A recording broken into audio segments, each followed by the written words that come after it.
Pas trop de sucre. Le sucre, c'est pas juste votre morceau de sucre, ce sont tous les féculents.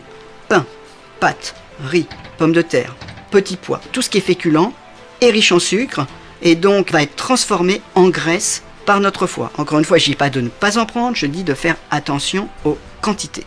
Alors voilà typiquement le genre de discours qui prête à confusion de la part d'un docteur en plus. Déjà, non, les glucides ils se transforment pas forcément en graisse quand tu les manges. Ça c'est faux.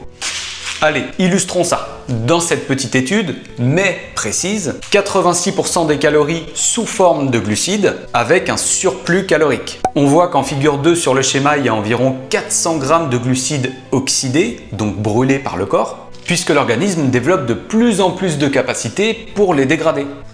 Puis l'excédent est converti en graisse. Et même si la capacité elle varie selon les individus, il y a quand même une grande partie des glucides qui est consommée, donc brûlée par le corps, et non pas stockée directement en gras qu'on appelle la lipogénèse de novo. En fait, même si on stocke des glucides, on a des réserves de glucose. Ça s'appelle le glycogène dans le foie et dans les muscles. Et on a quand même environ 100 grammes de stock dans le foie et quelques centaines de grammes dans les muscles. Allez, passons à un niveau de preuve plus élevé. Ici, on a repris 32 études humaines contrôlées. Tant qu'on n'est pas en surplus calorique, changer la part de glucides ou de lipides en gardant les mêmes protéines et les mêmes calories, ça n'a pas de changement significatif sur la prise de gras.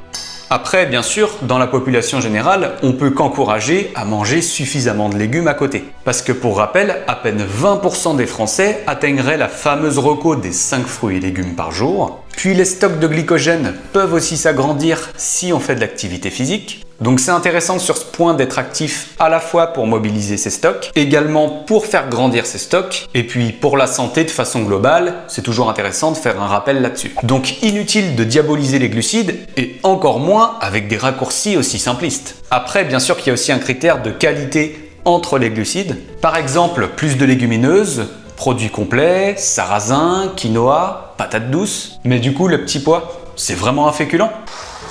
Commente pois si tu veux que je fasse une vidéo complète sur le sujet et n'oublie pas de t'abonner.